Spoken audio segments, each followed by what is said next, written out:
Hello everyone, welcome you all in Sports Science Academy.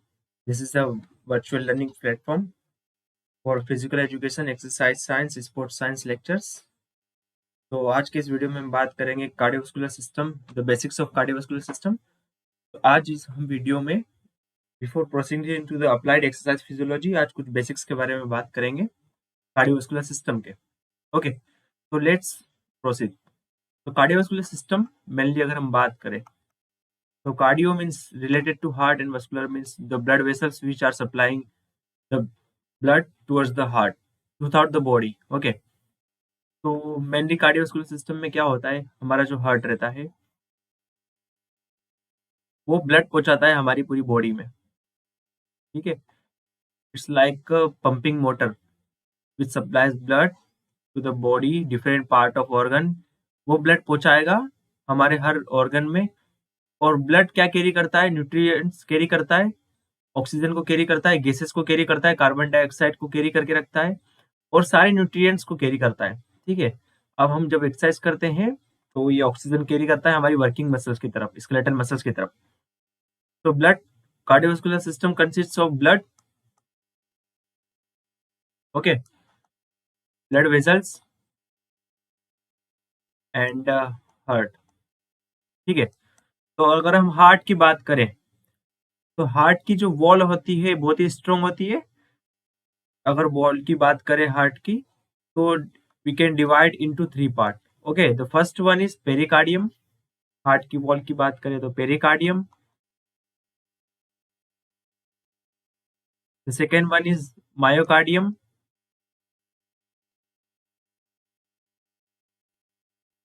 And the third one is endocardium. Okay, so this is the pericardium, myocardium and endocardium. These are the three walls of heart, three layers of the heart. Okay, so pericardium is the outermost layer, myocardium is the middle one, and the endocardium, word itself indicate it's endo, or we can say innermost layer of the heart. Okay, तो pericardium heart में देखें तो outer pericardium में क्या होता है, यहाँ पे अगर पेरिकार्डियम को अगर फर्दर डिवाइड करें तो यहाँ पे क्या 2 पार्ट में होगा। फर्स्ट है outer pericardium, outer parietal pericardium और इनर विसरल पेरिकार्डियम।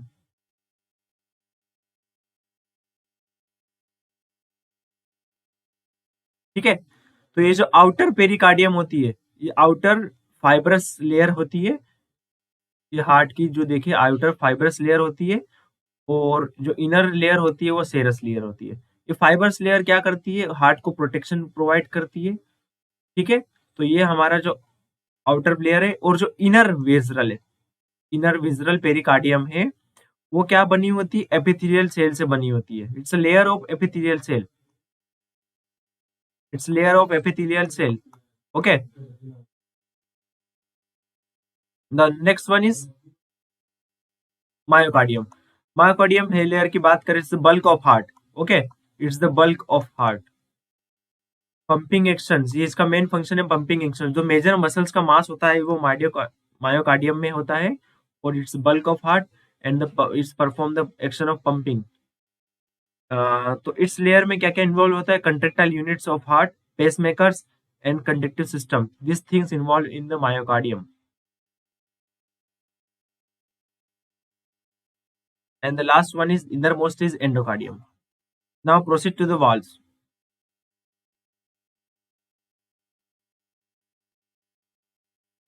हार्ट में वॉल्व्स ऐसे स्ट्रक्चर होते हैं जो कि ब्लड के फ्लो को एक डायरेक्शन देते हैं। ठीक है, तो ये वॉल्व्स होते हैं हमारे कुछ हार्ट में जो कि ब्लड के फ्लो को, और वी कैन से जो ब्लड के फ्लो को एक सिंगल डायरेक्शन में देते हैं। अगर वॉल्व नहीं होगा तो डायरेक्शन लेस होगा हार्ट। This is heart.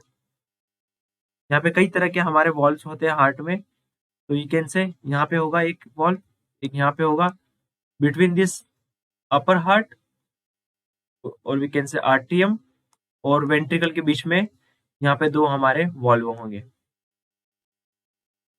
ठीक है, तो इस वॉल्व में जो लेफ्ट साइड में हमारा वॉल्व है, इस वॉल्व को हम बोलेंगे मिट्रल वॉल्व, और we can say left atrio ventricular valve. इसे हम क्या बोल सकते हैं, mitral valve, bicuspid valve.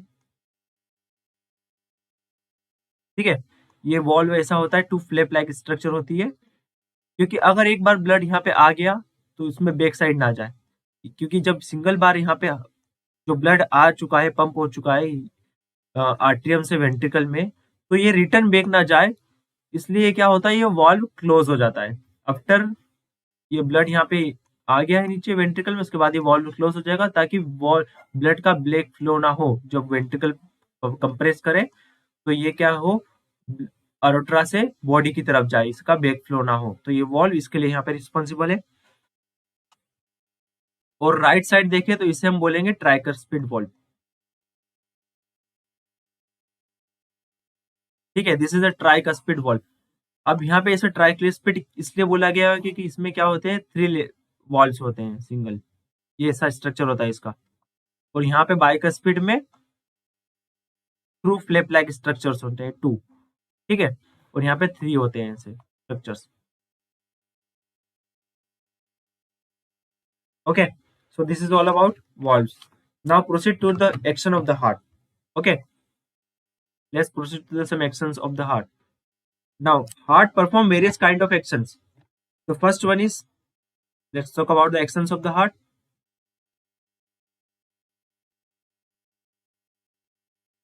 The first one is chronotropic action. Chronotropic action. Chronotropic action is related to the frequency of the heart. Okay, heart कितनी तेजी से pump कर रहा है, बीटिंग, और we can say pumping of heart, so it is a chronotropic action.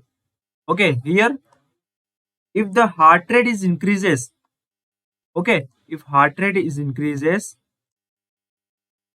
then we will call it tachycardia. Okay, अगर जब heart rate बढ़ेगी तो हम उसे क्या बोलेंगे, एक टर्मिनोलॉजी दिया गया है, उसे बोलेंगे हम टेकिकार्डिया। एंड अगर हार्ट रेट कम हुई है, ठीक है, अगर ये 70 बीट्स पर मिनट से भी नीचे गई है, अगर below 70 beats per minute, we can say 50 to 60 beats per minute, अगर हार्ट पंप कर रहा है विद इन 1 मिनट, तो ये एक्शन को बोलेंगे हम decrease in heart rate. And इसे टर्मिनोलॉजी दी गई है ब्रेडिकार्डिया। Okay, bradycardia. अब ये ब्रेडिकार्डिया एक्शंस, ये टेकिकार्डिया कब होता है, जब हम एक्सरसाइज करते हैं, जब हम फिजिकल एक्टिविटी करते हैं तो ज्यादा अमाउंट ऑफ ब्लड की रिक्वायरमेंट होती है, हमारा कार्डियक आउटपुट बढ़ता है, तो ये हमारा ट्रेगिकार्डिया एक्शन होता है। और ब्रेडिकार्डिया कब होता है, जब ड्यूरिंग रेस्ट के टाइम पे। और कुछ डिसऑर्डर के वजह से भी ये ब्रेडिकार्डिया हो सकता है। और जो एथलीट हार्ट रहता है, जिसमें स्ट्रोक वॉल्यूम ज्यादा होता है, पंपिंग कैपेसिटी ज्यादा होती है, उन एथलीट्स में क्या होता है, ये ब्रेडिकार्डिया एक्शन होता है normally. In healthy person also, in case of elite athletes, क्योंकि उनकी हार्ट की जो मसल्स है वो स्ट्रॉन्ग हो जाती है, और उनका स्ट्रोक वॉल्यूम बढ़ जाता है। ठीक है, स्ट्रोक वॉल्यूम बढ़ जाता है, तो हार्ट को ज्यादा मशक्कत करने की जरूरत नहीं पड़ती, उसे ज्यादा बार पंप करने की जरूरत नहीं पड़ती, कम बीट में ही ज्यादा ब्लड पहुंच जाता है। तो 5 litre blood only 50 beats per minute, और we can say 45 to 50 beats per minute में ही 5 लीटर ब्लड पहुंच जाता है। अगर इसके बारे में और ज्यादा जानना है डिटेल में, तो लिंक में डिस्क्रिप्शन में स्ट्रोक वॉल्यूम के बारे में दिया है, आप जाके विजिट कर सकते हैं हमारी प्रीवियस वीडियो पर। तो this is about chronotropic action. The next action is inotropic action. Okay, the second action of the heart is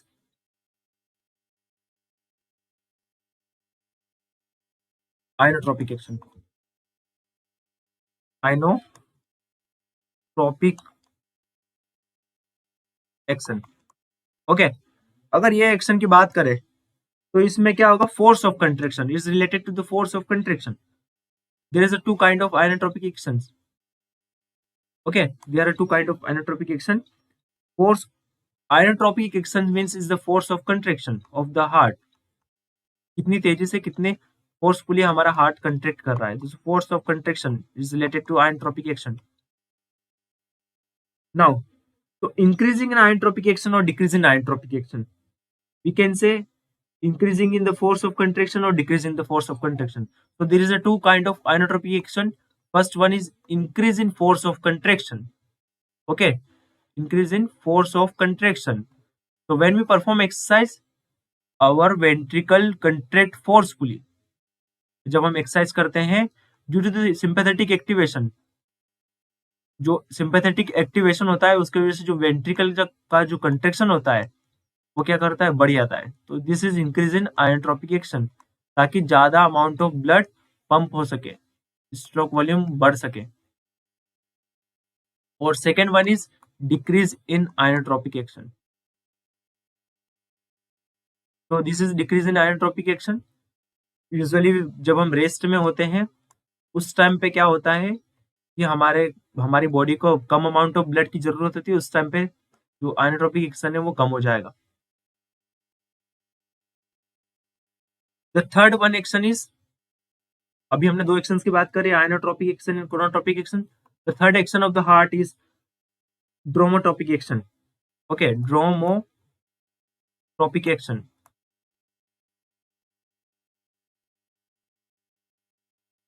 Dromotropic action is the conduction of impulse. It is related to the conduction of impulse.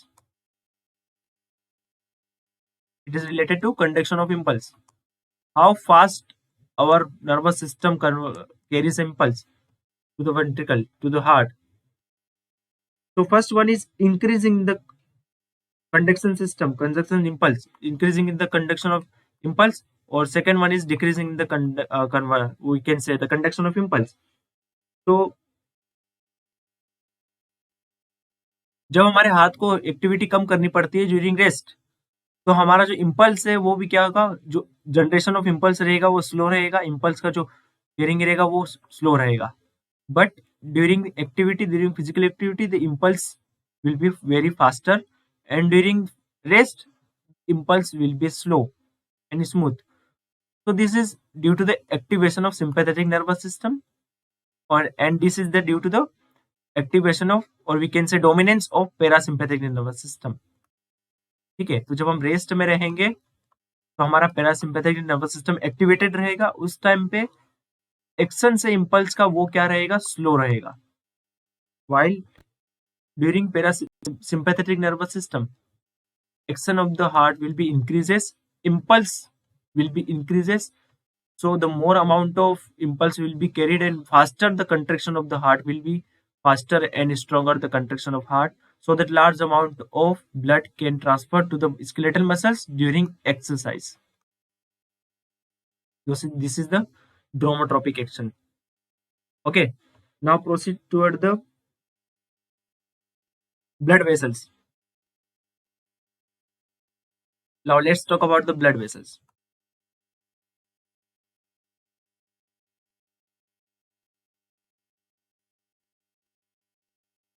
So blood vessels are the tube-like structures which carries blood throughout the body, from heart to the lungs to the different organs and different system. Okay, तो जो भी blood, ये heart से हम देखें तो जो भी blood vessels है, ठीक है, it's like a tube-like structure made up of muscular epithelial and smooth muscles. ठीक है, तो यहाँ पे blood vessels देखें तो कितने टाइप की blood vessels है. सबसे पहले हम बात करते हैं arteries. Okay, arteries are the blood vessels which carries blood away from the heart. Okay, क्या होगा, which carries blood away from the heart.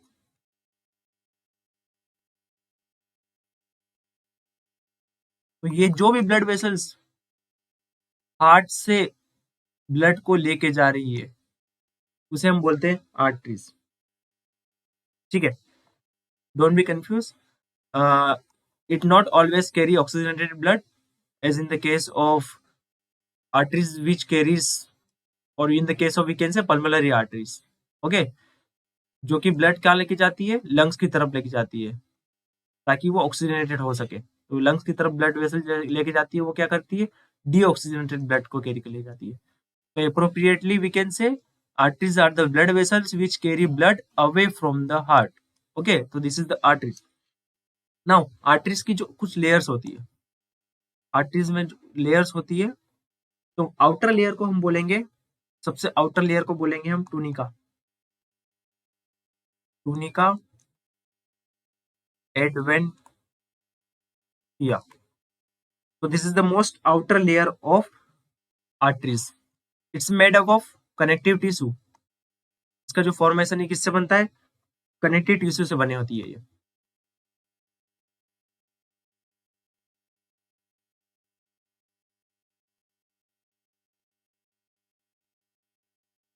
So this is made up of connective tissue. The second one layer is middle layer. Okay. The second layer is middle layer of artery. So this is the middle layer of artery. It's made up of, we can say this is a, it is known as a tunica media. Okay, tunica media. It's a middle layer of the heart, and it is made up of smooth muscles. ये किससे बनी होती है? Smooth muscle से बनी होती है।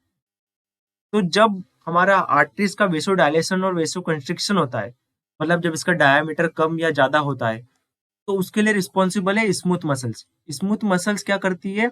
Contract करती है और रिलैक्स करती है। This very part of the arteries will responsible for the वेसो constriction and वेसो dilation. ठीक है, यहाँ पे क्या होता है? Local vasodilators like nitric oxide और ये सिक्रेट होते हैं, जो कि क्या करती है? वेसो डायलेशन करती है और वेसो कंस्ट्रिक्शन करती है, मेनली वेसो डायलेशन। ओके, तो ये रिस्पॉन्सिबल है smooth muscles. Then innermost layer is, now this is the innermost layer of the arteries and it is termed as tunica intima. Tunica intima, and it is made up of endothelium. It is made up of endothelium. So this is the innermost layer of the arteries. Now this is about arteries. The same layer is found in we can say veins. ठीक है, veins भी ऐसे ही होती है, but इसमें main difference क्या होता है कि वेन में वॉल्व प्रेजेंट रहते हैं। ठीक है, veins veins are the blood vessels which carry blood towards the heart. Okay, veins क्या होती है? It is a blood vessels which carries blood towards the heart, towards heart. Okay, तो this are the blood vessels. Simply भी example देखें तो superior vena cava, inferior vena cava, जो आपकी lower body से ब्लड कैरी करके लाती है कहाँ पे? आर्ट्रियम में, राइट आर्ट्रियम में। तो ये मैक्सिमम क्या कैरी करके रखती है? डीऑक्सीजनेटेड ब्लड कैरी करके रखती है मैक्सिमम। और सिर्फ एक सिंगल वेन वीकेंड से जो कि लंग्स से कैरी करके आती है, पल्मोनरी वेन, जो क्या करके कैरी करती है? ऑक्सीजनेटेड ब्लड कैरी करती है। Only this when carries oxygenated blood. Okay, उसे छोड़ के देखा जाए तो सारी वेन्स क्या करती है? डीऑक्सीजनेटेड ब्लड को कैरी करके लाती है towards the heart. So veins are the blood vessels which carry deoxygenated blood, or we can say blood towards the heart. This is the appropriate. Now there is a special structure present in vein, we can say valves. Okay, यहाँ पे क्या होता है? Valves present होते हैं। जैसे heart में हमने बात करे थे, तो ये वॉल्व्स क्या करते हैं? ये ब्लड को क्या करते हैं? एक बार यहाँ पे ब्लड पहुंच गया तो ये वॉल्व्स क्या करेंगे? पहले ओपन थे, जैसे ओपन थे, अब ये ब्लड ऊपर जाने के बाद में क्या होगा? वॉल्व क्लोज हो जाएंगे। ठीक है, ताकि ब्लड का बैक फ्लो ना हो। तो ये वॉल्व्स बहुत इंपॉर्टेंट है सर्कुलेशन में इन वन डायरेक्शन में। Now capillaries. अब कैपिलरीज क्या होता है? It's a fine structure, very fine minute structures. Suppose ये क्या है? आपकी आर्टरीज है, ये ऑक्सीजनेटेड ब्लड कैरी करके रही है। अब ये आर्टरीज किस में डिवाइड हो जाएगी? आर्ट्रियोल्स में। फाइन स्ट्रक्चर्स रहेंगे, ये छोटे छोटे आर्टरीज के छोटे छोटे ब्रांचेस में कन्वर्ट हो जाएंगे। तो इसे हम बोलेंगे आर्ट्रियोल्स। क्या बोलेंगे? Arterioles. After arterioles, it will convert into capillaries. Okay, it will convert into fine capillaries, very fine capillaries. और यहाँ पे क्या होता है? इस exchange site of gases. Capillary से क्या होता है? ऑक्सीजन सेल्स में जाता है और कार्बन डाइऑक्साइड सेल्स के अंदर होता है। सपोज यहाँ पे क्या है? हमारी सेल है। ठीक है, तो यहाँ क्या है? कैपिलरी से फाइन स्ट्रक्चर, जहाँ पे क्या होता है? एक्सचेंज होता है गैसेस का। ठीक है, तो ये सरफेस एरिया ज्यादा प्रोवाइड करती है कैपिलरीज और बहुत ही फाइन होती है। आफ्टर कैपिलरीज, आफ्टर कैपिलरीज क्या होता है, ये वापस हमारे वेन में ट्रांसफर हो जाएगी। ये स्ट्रक्चर एक साथ इकट्ठा होगा तो इसी ये बनेगा, फॉर्म करेगा वेन्यूल्स का। क्या बनेगा, venules, and this venules will together form when. Okay, तो क्या हुआ, यहाँ पे जैसे ब्रांचेस हुई है वैसे वेन की भी यहाँ पे ब्रांचेस हुई है। फर्दर ब्रांचेस को देखिए तो कॉम्बिनेशन हुआ और बीच में हमारा कैपिलरीज का फॉर्मेशन हुआ। And this capillaries is a site for gases exchange. अगर एल्वियोल में देखें, कहीं पर भी देखें तो कैपिलरीज में क्या होता है, गैसेस एक्सचेंज होता है। तो this is the capillaries. Okay, this portion, this very portion is the capillaries. So this is about blood vessels. Now proceed to the cardiac cycle.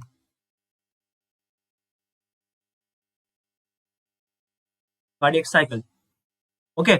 So cardiac cycle क्या है, एक इवेंट है हमारी ventricle contraction से relaxation का एक event है। ठीक है, तो इसमें टू क्लासिफाई कर सकते हैं हम, टू इवेंट क्लासिफाई कर सकते हैं और we can say two part में इसे हम डिवाइड कर सकते हैं फेजेस में। तो first one is atrial phase, तो we can say atrial event.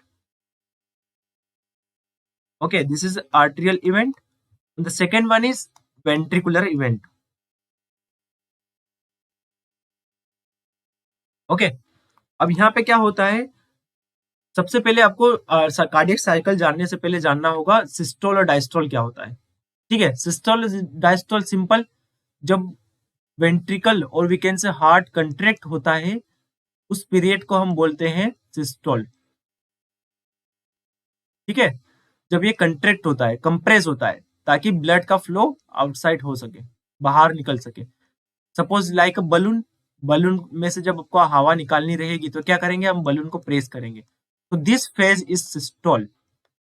Okay, so during this blood come out from the heart. Now diastole, in diastole phase,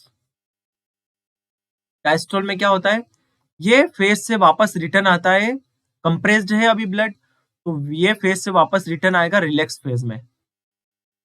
ठीक है, इस टाइम पे क्या होता है, प्रेशर हार्ट के अंदर का प्रेशर क्या होता है, लो होता है, और ब्लड, ताकि ब्लड वापस इसमें रिफिल हो सके। तो this is the time of refilling.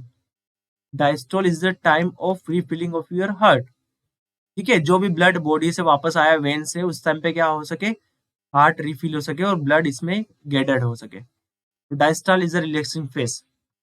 Okay, तो यहाँ पे क्या होगा, इसके अंदर हार्ट का जो प्रेशर है वो कम रहेगा एज कम्पेयर टू सिस्टोल। तो सबसे पहले आर्टेरियल सिस्टोल, सपोज ब्लड कहां से आया है, ये ब्लड आया, हम ब्लड वेसल से आया हमारे ब्लड हार्ट में।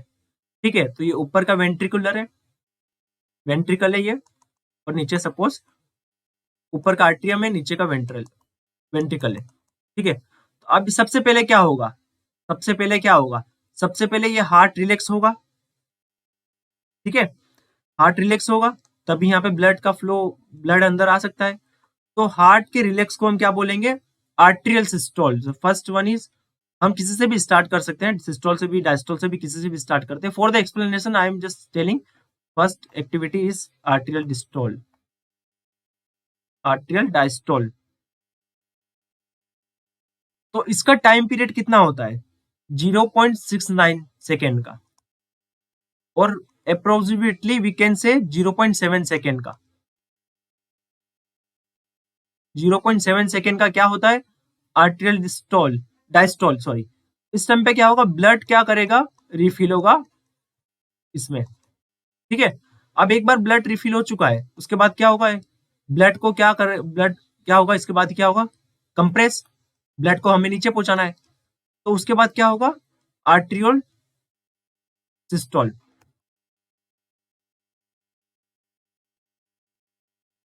तो इसका फेस कितना है, टोटल हमारा जो, मैं अगर कॉमनली देखें तो टोटल हमारा जो कंट्रेक्शन रिलैक्सेशन, ये टोटल कितना होता है, 0.8 सेकेंड का होता है। टोटल जो कार्डियक साइकिल होती है 0.8 सेकेंड की। ठीक है, तो यहाँ पे क्या हुआ, 0.1 सेकेंड में क्या हुआ, रिलैक्स हुआ। उस रिलैक्सेशन में क्या हुआ, सारा ब्लड इंटर हुआ हमारे आर्ट्रियम में। Now second phase is arterial systole. उस टाइम पे क्या हुआ, ये जो वेंट्रिकल है ये कंप्रेस्ड हुआ। तो वो टाइम पीरियड कितना रहेगा, 0.1 सेकेंड का। ठीक है, ये चीज याद रखना है कि 0.1 सेकेंड का रहेगा सिस्टोल।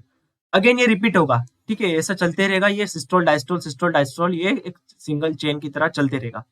ठीक है, तो ये क्या है हमारा आर्टियल सिस्टोल की बात करें, तो आर्टियल डायस्टोल की बात करें तो 0.7 सेकेंड के लिए, ठीक है, और आर्टियल सिस्टोल की बात करें तो 0.1 सेकेंड के लिए। Now proceed towards the ventricle. अब यहाँ पे ब्लड तो आ चुका है, ठीक है, वेंट्रिकल की बात करें अगर हम, तो वेंट्रिकल में क्या होगा, सबसे पहले ब्लड इंटर होगा, यहाँ से इंटर हुआ था, ये वेंट्रिकल में इंटर होगा, तो ये वेंट्रिकल डायस्टोल होगा, वेंट्रिकुलर डायस्टोल। ठीक है, तो उसका पीरियड कितना होगा यहाँ पे, 0.5 सेकेंड अप्रोक्सीमेटली। 0.5 सेकेंड के लिए क्या होगा, वेंट्रिकुलर डायस्टोल मीन्स रिलैक्स होगा। उस टाइम पे क्या होगा, ये ब्लड क्या करेगा, इसमें वेंट्रिकल में इंटर होगा। It's a refilling time, 0.5 second is refilling time. After this, एक बार वेंट्रिकल भर चुका है, उसके बाद क्या करना है, वेंट्रिकल में जो ब्लड है उसे पंप होना, अरोट्रा से बाहर निकालना है, ठीक है, या पल्मोनरी आर्टरी से बाहर निकालना है। तो ये क्या होगा, वेंट्रिकल सिस्टोलिक। उसका पीरियड अगर हम देखें तो कितना है, 0.3 सेकेंड। ठीक है, so this is the period of 0.3 second. Now यहाँ पे ये देखने वाली बात है कि हमारा जो वेंट्रिकल का सिस्टोल, ये जो आर्ट्रियल का सिस्टोल, आर्ट्रियल का डायस्टोल कितना हुआ, 0.7 सेकेंड का, और हमारा वेंट्रिकल का डायस्टोल कितना हुआ, 0.5 सेकेंड का। ठीक है, वेंट्रिकल का ये हमारा है डायस्टोल।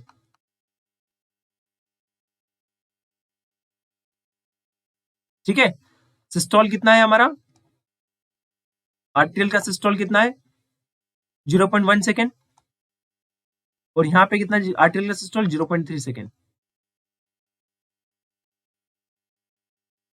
और ये वेंट्रिकल का सिस्टोल 0.3 सेकेंड। ना यहाँ पे पीरियड देख सकते हैं हम कि यहाँ पे क्या हुआ है, जो आर्ट्रियल का जो ऊपर वाले चेम्बर का जो रिलैक्सेशन फेज है वो कितना है, 0.7 सेकेंड, और नीचे वाले का 0.1 सेकेंड। मतलब ये ज्यादा टाइम तक रिलैक्स होता है। ठीक है, ज्यादा टाइम तक रिलैक्स होगा, उसके बाद में यहाँ पे ब्लड इकट्ठा हो जाएगा। ठीक है, आफ्टर 2 सेकेंड ये क्या होगा, नीचे वाला जो ब्लड है हमारा नीचे की साइड जाएगा, और ये वाला हमारा रिलैक्स होगा। ठीक है, इसमें डिले कितना है, ये 0.5 सेकेंड के लिए रिलैक्स होगा। आफ्टर ये 1 सेकेंड में क्या करेगा, 1 सेकेंड के लिए प्रेस करेगा ब्लड को, और ये ब्लड नीचे जाएगा। अब ये ब्लड नीचे आ चुका है आपके नीचे वाले चेंबर में, ये 0.3 सेकेंड के लिए प्रेस करेगा ताकि ब्लड आर्टरोट्रा से बाहर जा सके बॉडी की तरफ। So this is the activity, this is the cardiac cycle, complete cardiac cycle. You have to remember this time. Okay, so this is the first part of your basics of cardiovascular system. Next video में हम इसे continue करेंगे, और we will talk about the applied exercise physiology, how our effect exercise influence the cardiovascular system, कैसे stroke volume बढ़ता है और कैसे चेंजेस होते हैं, ये सब के बारे में हम बात करेंगे। Thank you for watching sport science academy में, बने रहिए हमारे साथ। अगर आपको फिजिकल एजुकेशन एक्सरसाइज फिजियोलॉजी से रिलेटेड ऐसी ही वीडियो देखनी है तो धन्यवाद।